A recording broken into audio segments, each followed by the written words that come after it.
Welcome back to Bisexual Killjoy, the place where we know bisexuality isn't a phase, it's a phenomenon. I'm Bailey, and this is Jace. In today's episode, Shared Liminality of Love, a reflection on bi+ polyamory, we are exploring what it means to embrace an abundance of romantic love and reject monogamy as an inevitable norm. As we have for the rest of the season, we'll be leaning heavily on Bell Hooks' All About Love, particularly Chapter 12, A Healing Type of Love. We are so excited to explore what it means to embrace liminality in love and share that liminal space with those that we care about most. Polyamory and bisexuality are all about embracing possibilities and bringing those we love along for the journey. But like we did with our episode about monogamy, where you told me to define this huge topic, I'm turning it on you and asking, please, would you define polyamory for the class? Okay, so I am adopting polyamory as a kind of umbrella term for non-monogamy in this case. I don't love the term non-monogamy because it puts monogamy at the center. So I'm just approaching life with a very polyamorous perspective in that way. And I would say that polyamory itself is the practice of engaging with multiple relationships that are important to you and having a lot of relationships that are just really high up there on the importance and intimacy level, and fostering those together, acknowledging their existence and that not one is strictly above the other. Now, it feels really important to me to highlight that this episode is not going to be the typical polyamory 101 that you find on the internet super quick. This is not about the different kinds of polyamory. What is solo polyamory? What is controversially hierarchical polyamory? We're not going to start there. I think that there are a lot of resources out there that strictly speak about this. What I would really love to focus this episode on is what is polyamory in a very philosophical sense? What does it mean to have multiple romantic attachments? How does that look like? How does that feel like? And how does that relate to love? So the relationship of relationship to love. You know what I mean? Yeah. Yeah. Yeah. We have another episode about polyamory in season 2 if you want to hear more about this conversation. But I'm totally with you, Jace. Let's talk about it from this philosophical standpoint. That's fabulous. But we've got a lot of ground to cover. So let's have a quick word from our sponsors, and then we will get into it.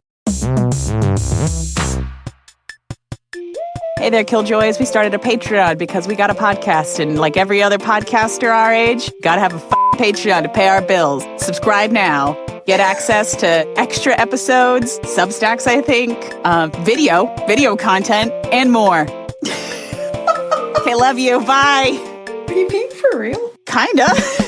We got it all. We have access to our private essays on Substack, as well as audio components with them so you can carry us around and listen to us on the bus. We also have access to our Discord, access to live events, a lot more access to me and Jace to tell us about your problems and why your boyfriend isn't very good and why you should leave him and how you should date people and how you should make your dinner and all these other things. What other things? Our very exclusive book club where we actually mail you a book every quarter and we sit down to discuss, sponsored by your favorite professor, Jace. We'll also send you a handwritten letter. How about that? We'll send you some neat stickers and some other stuff that I find on my travels because I'm a pack rat and I'd love to share my bounty with you. So if you want first dibs on all the new things that are coming up, join us there. Thanks for supporting Bisexual Killjoy. And back to the show. And we're back. So, Jace, I know we're going to get philosophical as we go on, but I am, interested. How did you come into your polyamorous self? That is a great question that I have not thought about extensively. Okay, word.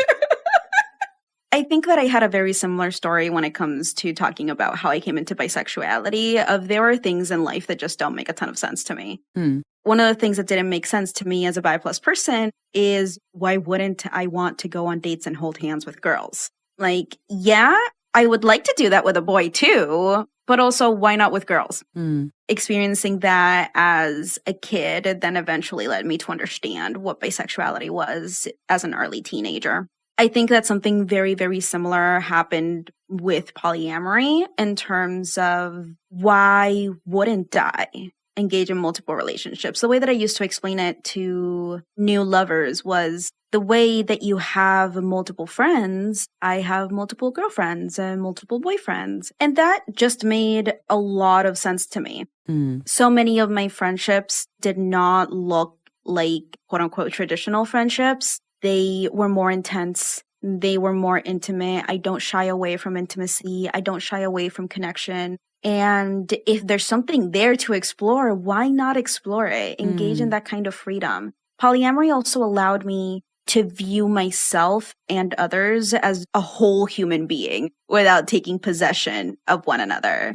It was like, well, yeah, I mean, I have multiple friends and I am responsible for all of them. I have responsibilities to my friends, to my family members. I can also have multiple romantic responsibilities. That tracks. It has allowed me to see life in a very freeing way that embraces facets of people, of things, of life experiences.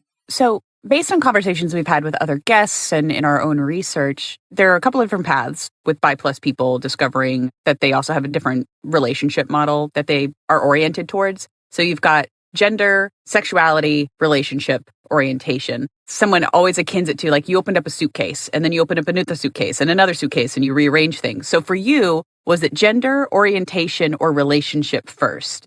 Or was it all at once? Was it all at once? I would probably say that definitely bisexuality came first. It's what made the most sense to me. And then I think polyamory came next. And I would say that gender was probably the last one, only in the sense that I didn't actually think about it all that much. I don't think I ever thought super deeply about gender until I started being around a lot of other people who felt really strongly in their gender. I've been surrounded by a lot of cis people who feel really strongly about their gender, a lot of trans and non-binary folks who feel very strongly about their gender, and that was just never my experience. I was very ambivalent. The only thing that kept me in check was the fact that Spanish is a gendered language, and sure, default feminine felt fine. So it wasn't until I arrived in the States, and I think I've spoken about this in an earlier episode, I stopped actively referring to myself in a gendered way. And I'm like, oh, I haven't done that in months. I wonder what that says. I am curious if, I think it does. Where you grow up informs what suitcase you unpack first. Because gender was also not a suitcase I started to unpack until recently, as we know. But it's because I grew up in a place where boy-girl is the only option that you possibly had. So like sexuality was something I knew existed, and then relationship models wasn't something I knew existed until I went to grad school the first time, and then gender later on in my like late 20s. So it's very, very interesting how we all come to new conclusions about ourselves based on the information we're receiving from the world around us. And I feel like a lot of bi+ people feel like, oh, if I'm not doing it in this order, then I'm not doing it right. I'm not doing monogamy or polyamory right. I'm not doing bisexuality right. I'm not doing gender right because it didn't come 1, 2, 3. But there's no order. There's no right way to be a bi+ person, right?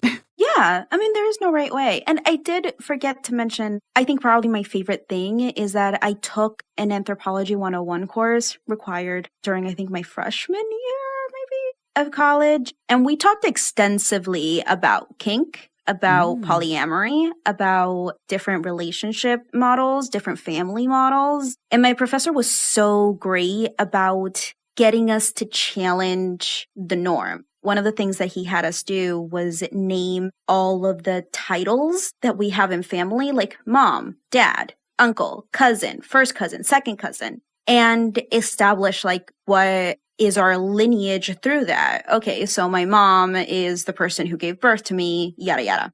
And then he's like, this seems like we're just putting names to things that exist in the world, to things that are permanent and exist. But in this particular culture, brother is extended beyond blood. Well, not beyond blood, but a cousin could be called brother. And that was still the same thing. So these concepts are social constructs. We've socially constructed them in this particular way. And other societies construct them in a different way. And we extended that into romantic relationships. We extended that into kink and what it means to have sexual relationships in ways that don't look like the Western norm. That was definitely such a huge eye-opener in terms of maybe I'm not wrong. Maybe I'm not wrong for having all of these feelings I've been having. Maybe it's okay. Maybe it's okay. It's super normal. Yeah. What a concept. As you were coming into this polyamorous identity and you were like, oh, I'm going to have multiple partners at once. What was that experience like? How old were you the first time you're like, I'm polyamorous and I'm in these romantic relationships? Okay, so let's get this out of the way. I'm young. I went to college young. So I would say like maybe 17. Okay. I understood this and I was like very, very aware. At 17, it was already my second year in college. So there was a lot more freedom. There was a lot more exploration. I was discovering what it meant to actually be fully myself. It was nice. It was just nice. I went on dates with multiple people. Most of those didn't go anywhere, as I think most people in the world can say. And from there, it was just kind of like, oh, this feels like breathing. Just normal. Yeah.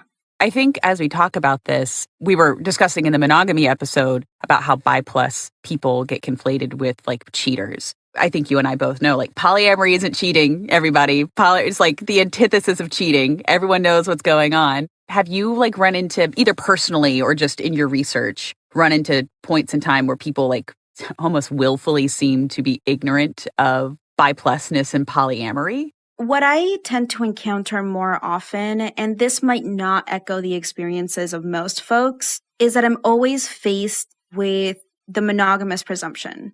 For the most part, the people I surround myself with are super cool with the bisexuality, with the work that I do, with what I enjoy doing, with what bisexual people stand for. They're actually super curious. And in my head, it's that maybe all the bi people, all the closeted bi people just find me and they're just waiting for somebody to tell them that everything's okay. Yeah. But beyond that, because I think it's really a mirror imaging thing, they automatically assume that I'm monogamous. That is an assumption that I'm constantly challenging. And I would say that I don't have to constantly come out as bi, but I do have to constantly come out as polyam. I constantly have to say, like, actually, you know, especially now that I'm married, I don't shy away from calling Anna my wife. I think that it's great and I think that it's amazing. And then it's like, oh, wait, how do I explain to people? Maybe I just don't. Maybe I just don't. And it kind of sucks to not say it because I don't want to be perceived as something that I'm not. I don't want the people around me to think that I'm monogamous because I'm not monogamous. That's just the tricky existence, right? It's so funny that people assume you're monogamous and people assume I'm polyamorous. If we could just switch. I know, then we'd be fine. How do you think that bisexuality and polyamory do complement one another? I think that they complement one another in so many such beautiful ways. I think that bi+ experience, bi+ identity, and the journey really does prompt you to see yourself as a whole human being and to see others as whole human beings. Like, gender is the last thing on my mind when I'm interested in someone, for real. Yeah. Like, I'm much more interested in your thoughts. Are you willing to have a philosophical discussion with me? On our first date, Anna and I talked about Marxism and anarchy and whether or not anarchy could work. Who the hell talks about that on a first date? And that's one of the things that I look for the most in potential partners. Can we talk? Can we have a good time? Can we sit down with a nice cup of coffee and just chat for hours about things that feel like nonsense, but really we're just engaging in philosophy? That's really what matters to me. And I totally forgot the question that you asked. How does bisexuality and polyamory complement one another? Yeah, so that's the long-winded answer. You know, because if somebody does match with me in that particular way, why wouldn't we explore that connection further and romantically? Why wouldn't we develop a greater intimacy together? It feels so restrictive to have that kind of like wall or barrier preventing you from exploring that. Yeah, for me as a monogamous looking at the polyamorous side, it's like, yeah, polyamory and bisexuality make a lot of sense because bi+ people are already not really limited, like you're saying, about gender, but more about connection. And polyamory is just like, yeah, you can have that with as many people as would like to do that with you. As many people as you have time for, really. Yeah. As I was looking back on, we keep referring to the Bisexuality Beyond Binaries book by Lisa Spiedel, the chapter on relationships, which we did refer to in the monogamy episode. We've got, I think, Rob Brooks Cohen's interview talking about how he thinks it's it makes a lot of sense because if you're non-monogamous and you talk about that with your partner, there's no cheating whatsoever. So there's like this high level of communication that's going on. I do find that bi+ people, specifically bi+ people who are out and proud, are totally willing to talk about, like, get into the nitty gritty and honest about things and maybe even overshare a little bit about stuff. But it's because we want to be known. It's because we want, like, this is my truth and I need you to understand it in its completion so you don't get it twisted. I really do think that that's how bi+ness and polyamory complement one another. But I am curious if your bi+ or polyamorous identities have been called into question or like challenged on the dating scene at all? I can't remember a time where that has happened. Can I? I want to say that I'm still a newlywed since we haven't hit a year. But as a newlywed, it's very, very hard to imagine my life before Anna. It's very hard to think of past relationships. And part of that is also that we moved to a whole new country. Maybe in college at some point, I've heard a lot of stories, though I don't think that I've been strictly subject to this, of folks being nominally okay with you being bi and poly until something happens, until you want to go on a date with someone, until you expand your horizons. I am somebody who is very partial to honoring new relationship energy. I will ride that wave with my new partner until we're settled. And then there is when I'm like, well, maybe I'll explore looking for a new connection. That to me feels like commitment. That to me feels honest and authentic. Because why would I try to juggle multiple new relationship energies? That sounds like a lot. Yeah. And we're so booked and busy all the time. We are. The calendar's already really busy. Like, I'm in a polyamorous relationship with Anna, developing new skills, making 3, 4, 5 careers out of bisexuality. There's a lot going on. It's about taking it slow in a lot of ways. You're also driving the boat. I have heard of a lot of folks feeling, and I'm not immune to this pressure either, feeling like imposter syndrome around being polyamorous because you don't have multiple relationships in a current moment in time. Maybe I've heard of this happening, like multiple partners break it off with you all of a sudden. That sounds so awful. And if your polycule has fallen apart suddenly, you may be entitled to financial compensation. For real. For real. So there can be a lot of imposter syndrome around the whole, like, maybe I'm not dating multiple partners right now. Maybe it's just the one nesting partner. And maybe at some other moment in time, I have 5 partners. That sounds like a lot. But taking it slow and you choosing how to go about it. I would say that my life has changed because of polyamory, not strictly because I've had so many relationships at any given moment in time, but because I treat all of my hobbies, all of the things that I'm growing with great respect because I'm building a relationship with myself. Interesting. I am fostering that relationship with me. There has to be a lot of me in order to give myself and to share myself with all of these people. And another way that I'm hearing that polyamory complements bisexuality is that imposter syndrome. I think that's really like an interesting thing to follow because if you're not performing polyamory the way everyone else thinks you should be, like, am I polyamorous? Does that remind you? Does that remind anyone of anything in particular around bisexuality? Oh my God. But really, your orientation, your relationship model is actually defined by you. It's what you want it to be, folks. We will say that enough times and eventually you will believe us.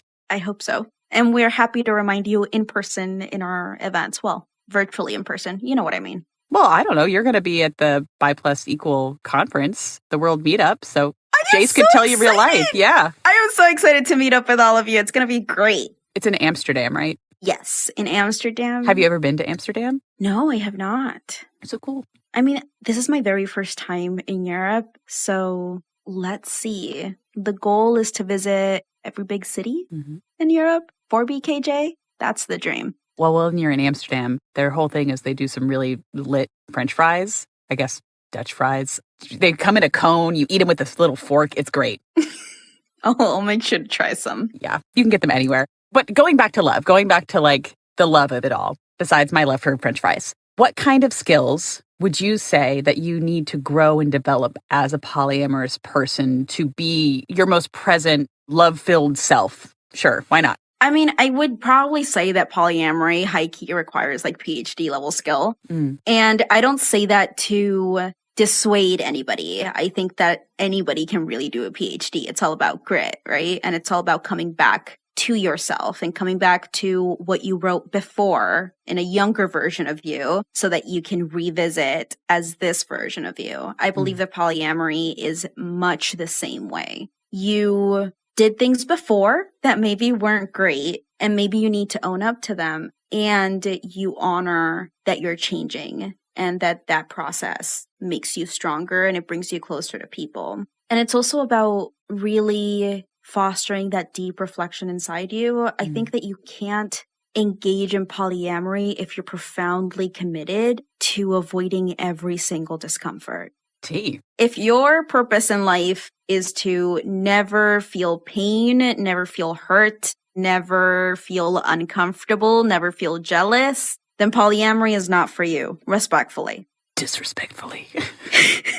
Because a relationship of any sort is going to serve as a mirror for the things that work for you and the things that don't work for you. And very often, the things that bother you about another person are things that bother you about you. Imagine that magnified in romantic settings, at times the amount of partners that you have. Can you imagine being told 5 times by 5 different people in a single day, you're just not good at listening to me? I mean, I might break. Yeah. I might break. That's not to say that you can't break. You can for a little bit. It should be safe enough for you to. Yeah. But what I'm also hearing you say around, if you refuse to be uncomfortable, if you refuse to grow, you are the villain. You are the villain in your polyamorous love story. Like when a love story is written, like a romance is written about you, you're not the main character. The other people are, and you are the villain getting voted off the island. So. Oof. I mean, yeah, in a lot of ways it is, because a lot of the skills needed, a lot of the scripts that we use within polyamorous relationship settings can be used for good. That is their intention. They can also be used to manipulate in really mean ways people around you. I can come to a partner and say, hey, I've been feeling really insecure in our relationship. I'm kind of afraid that you're going to leave me. Can we just like sit down and talk about this? Sit with the feelings for a little while? That would make me feel better.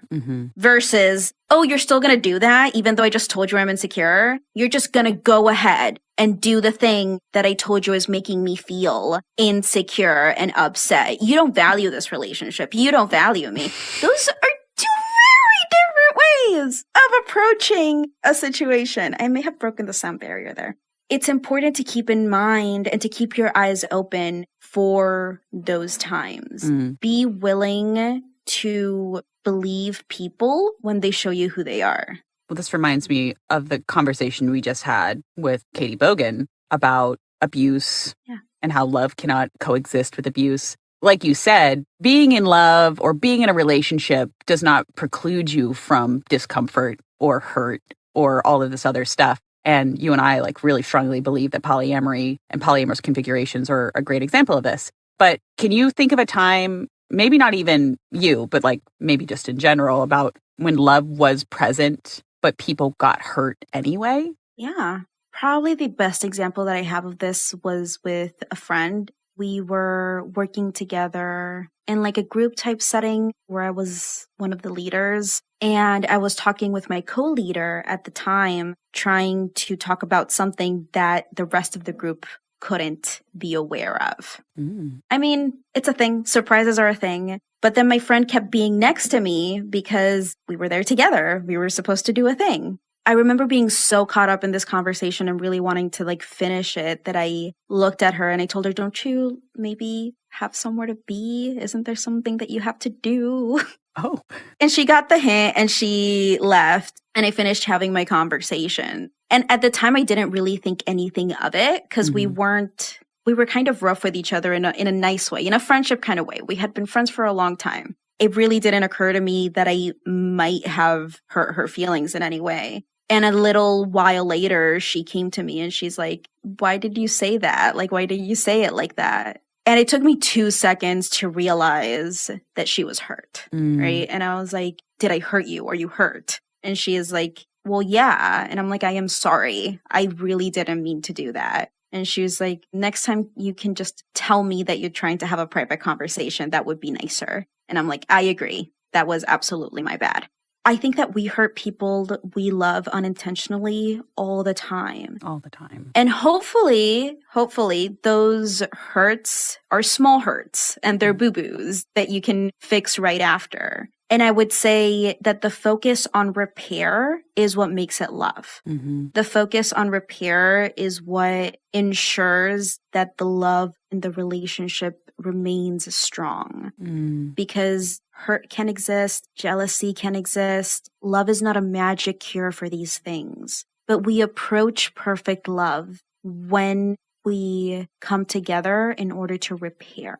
Can you talk a little bit more about what repair means? Right. So repair, first of all, it means acknowledging the hurt. It's important that when somebody says, ouch, you don't go, oh, but that wasn't anything. That didn't hurt. You didn't hit anything. Because if they said so, it's because something happened.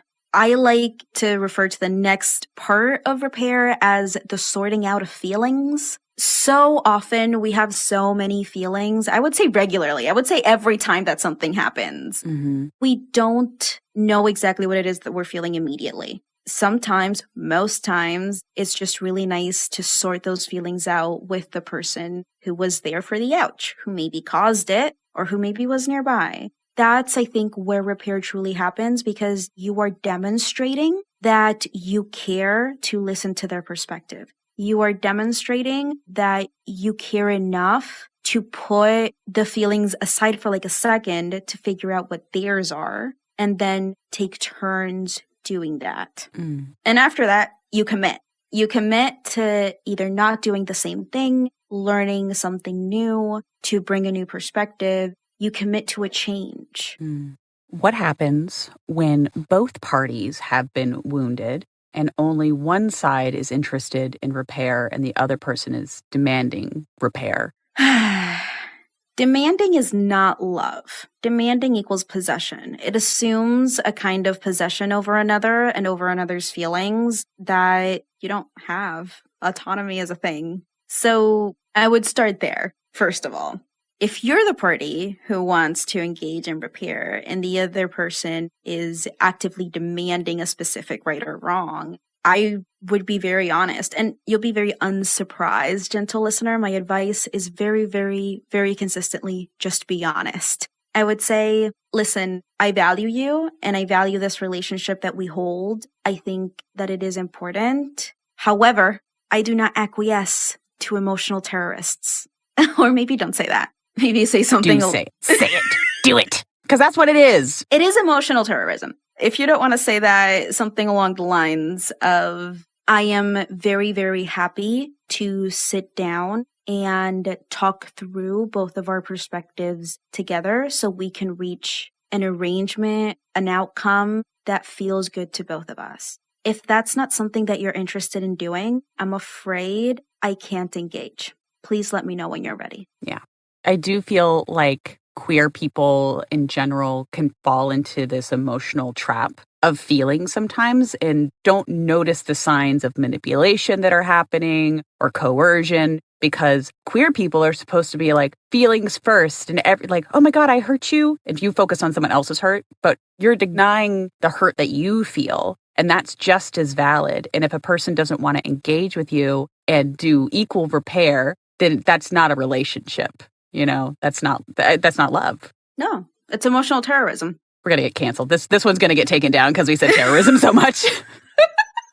I do agree that like so much of queer spaces in queer relationships tend to focus on feelings. And I would gently encourage anybody listening in to reframe that from a focus on feeling to a focus on agency. sometimes what you really need to do is take a step back and say, what am I feeling right now? What do I think about this situation before engaging in the sorting out of feelings? Mm-hmm. Sometimes you do want repair, but you're not super close with the person. And still, you want to be an emotionally responsible adult and you want to repair the situation. You want to come out of it better. It's totally okay to say, hey, right now I have a lot going on in my head. Can we touch base a little later? And sort your feelings out on your own, and then come back when you're ready to step in and chat about it from a space of autonomy, from a space of agency, because you are a whole human being and they are too. And this idea around autonomy obviously is beyond just those romantic relationships, but also go into literally every other one of our relationships, platonic, familial, whatever it is. And so I do want us to kind of look at bell hooks and talk about chapter 12 and how this relates to polyamory, and we will as soon as we have a quick word from our sponsors. Bisexual Killjoy is growing, friends! What started as just a podcast has now blossomed into a whole community project. We're not only dropping episodes, we got culture commentary and hyper-personal essays just for you on our Substack. Get all your burning questions answered through our advice column, Give It To Me Bi+, and you can hang out with other Killjoys in our brand new Discord server. The best part? It's free to join! But if you love the work we do and want to make sure we don't burn the fuck out, you can become a paid subscriber and you'll get sweet perks like bonus episodes, bonus posts, and exclusive discussion groups with your favorite Killjoys. We'd love to have you in the mix. Come join the community. See you there.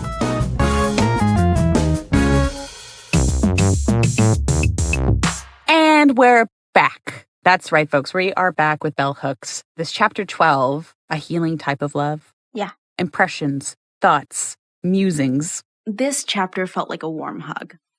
To me, it felt like that very much because I resonate. The best relationships I have been in, whether long-lasting or not, longevity is not a reflection, right, on whether or not it was a good relationship, have been ones where I have healed parts of me, have been ones where I was seen in my brokenness, in my most vulnerable. They chose to say, I love you anyway. And I think that that's really what a healing kind of love truly does. Love works its way into getting you to see that your whole self is worthy of love, is worthy of acceptance, is worthy of care. That is such a crucial element for polyamorous folks because we navigate such big feelings around being polyamorous. The guilt of not being able to navigate romantic feelings for multiple people, the frustration that sometimes happens when you mess up because you're gonna mess up. Everybody messes up in relationships. It's the learning curve. That process of internal self-hate because you can't adjust to the norm and slowly loving yourself enough to say, maybe this is a part of me and maybe I like it. You know, reading this chapter about healing was like a warm hug, just like you said. And Hooks writes, contrary to what we may have been taught to think, unnecessary and unchosen suffering wounds us, but need not scar us for life. It does mark us. What we allow the mark of our suffering to become is in our own hands. In his collection of essays, The Fire Next Time, James Baldwin writes about suffering and the healing process, stating, I do not mean to be sentimental about suffering, but people who cannot suffer can never grow up, can never discover who they are. Growing up is, at heart, the process of learning to take responsibility for whatever happens in your life. To choose growth is to embrace a love that heals. And in talking to you, Jace, about polyamory, it's just like polyamory offers all of these opportunities to heal parts of yourself. We learn so much about ourselves when we are in relationship with others. Again, not necessarily romantic, but given that we're talking about polyamory, let's talk about romantic love. And it's just like, oh, this person that I met is helping me heal this mother wound that I have, or this like imposter wound that I have, or this or that or the other. And as long as you are taking autonomy over your own healing and you're like being an active member in that relationship, there's so much growth could be had, so much healing that could be had for you and the other people that you are in relationship with. Yeah, because the process of expansion comes with the questioning, and sometimes the questioning hurts. Let's be real. Sometimes questioning something that you took for granted for like forever hurts. There's pain in that. But that discomfort, that pain, that frustration, that hurt is part of the process to heal, is part of the process to grow. And that is why having love in your life, welcoming love into your life, does not negate that experience of hurt. Very often they go hand in hand. What makes a difference is that love is here to say, I hear you. I listen to your hurt. I listen to your pain. I will love you through it anyway. As you process that hurt and as you come out the other end, I will support you so that you can become the person that you want to become.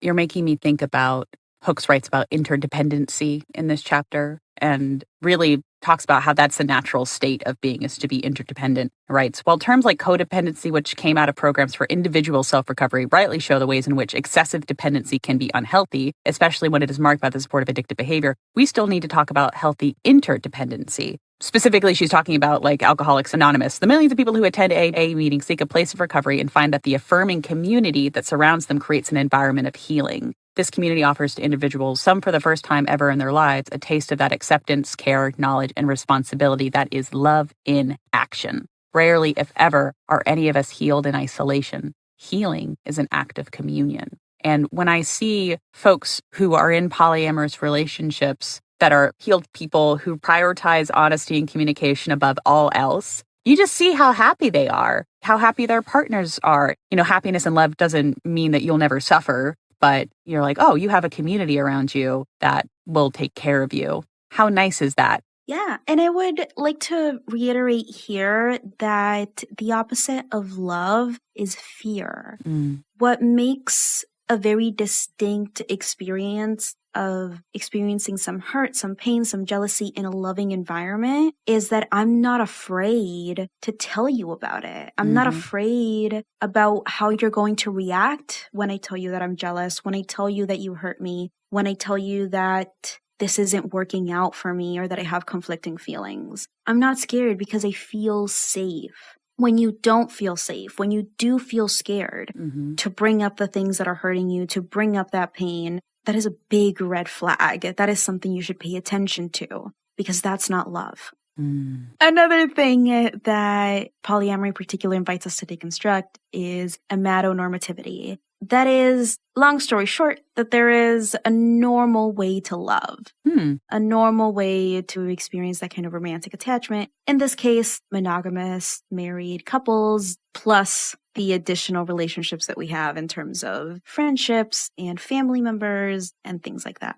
And I think that what's really interesting about the whole experience of deconstructing that particular kind of relationship normativity, or at least for me, when I started asking questions about, well, why monogamy and why not polyamory, I came up so empty. It was very much a situation of, I have multiple friends. Why can't I have multiple romantic partners? Why wouldn't that be normal? And I mean, this is definitely a joke in polyamorous communities of like, I'm not polyamorous just because I want to kiss all my friends. I mean, I do want to kiss all my friends because they're all amazing people, but that's not the reason why I'm polyamorous. I think that there is something at the core of that joke that really gets to me in terms of like, why wouldn't I surround myself with beautiful, amazing people? And if we happen to love each other in ways that expand or go in a different direction than friendship, why not embrace that? Isn't that such a gift? Isn't that so cool? Yeah. That we get to experience that? I just think that's really cool. I love being poly and I love being bi, and life is pretty good. Is that what you say you would enjoy the most about being both bi and polyamorous? Yeah. I get to meet all of these really, really cool people and we get to have fun. And I mean, I do want to echo what we said in our episode of being, single and ready to mingle. All of this contingent upon self-love. It is very, very hard to surround yourself with really, really great people when there is a continuation, especially for feminine folks, of allowing shitty dates to go on. To continue. And allowing shitty situations to remain because we've been conditioned that way. It's hard to break the cycle. But when you break the cycle, there is something really, really beautiful that happens where all of the really great people start to find you. Yeah. Well, that's what happens when you love yourself more, is you attract people who are like you. Like attracts like, which is why all of my friends are somewhere underneath the Bi+ umbrella. They're very motivated. They're very artistic. And they also enjoy good couch time, because I also enjoy good couch time. Heck yeah. As we end this, I want to circle back to this idea of the relationship with self. One of our listeners called us out and he said, I was listening to this to learn about blah, blah, blah, but really you guys are just trying to teach me how to love myself. I'm not mad about it. So yeah, gotcha again. What are some key components that we can incorporate to nurture our own sense of self-esteem?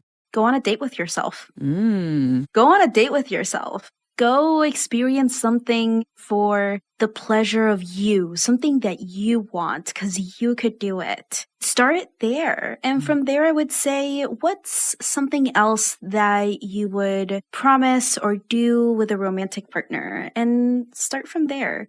The key to falling in love with anybody, right, is making a promise and then delivering something better than expected. So make a promise to yourself and commit, deliver it. And if you can, do it better than expected. Do it once, do it twice. I can commit to, say, a bath. I'm going to take a bath because I enjoy baths. Instead of just filling up the tub and getting in the bath, I go take myself and get a bath bomb, a really nice one that I really enjoy. Maybe it has glitter because I love glitter. Maybe I light a candle and maybe I put mood lighting. And that is better than expected. Start with the small things that remind you that you are worth taking care of. You are worthy of your own time. Everybody else gets your time. Your boss gets your time. Your friends get your time. Your car gets your time. What about you? When are you going to get your time? Yeah, I think that's really beautiful. And whether or not you're polyamorous or monogamous listening to this, do that. Do that. You should have a solid relationship with yourself and know your likes and dislikes and know how to solve conflict when it arises within you. That's just a good self-resiliency skill that I hope all of you would have. But as we do close, Jace, I think specifically about, polyamory and being Bi+, is there anything that you want our audience to walk away from this with? What's their homework? I would encourage you to think about it a little more. What are some ways in which you're adopting a polyamorous mindset in your life? And you don't have to be polyamorous to do this. I just think it's a really healthy and really fun practice to do. What are some ways that you are embracing a polyamorous perspective, polyamorous lens, if you want to call it? What are the things that fill up your life? Are there skills that you are learning? How does your calendar look? Is there time for you? Is there time for your partner? Is there time that's for you, but adjacent because you're doing something very, very specific? That's play. You need time for play. You need time for introspection. You need time for rest. And you need time for self-care in ways that you may or may not like, i.e. going to the gym. Please go to the gym. Take yourself out on a walk. And think about all the beautiful things that fill up your life. Take some time to just reflect on that and say, hey, my life is actually really full. With one partner, with 3, with 5, it doesn't matter. The most important part is you having a good relationship with yourself, a good relationship with your primary partner if you have one, and a solid relationship with life. Well, thank you all for tuning into Bisexual Killjoy, where we know that bisexuality isn't a phase, it's a phenomenon. To support us, share us with your friends, subscribe to our Substack, rate our podcast, preferably 5 stars, wherever you're listening to us right now. As always, we want to hear from you. We'd love to answer your questions in our advice column, Give It To Me Bi+. You can support us on Patreon to keep the work going and get access to our community Discord. And until we meet again, keeping a bisexual killjoy. Stay bisexual and stay strong.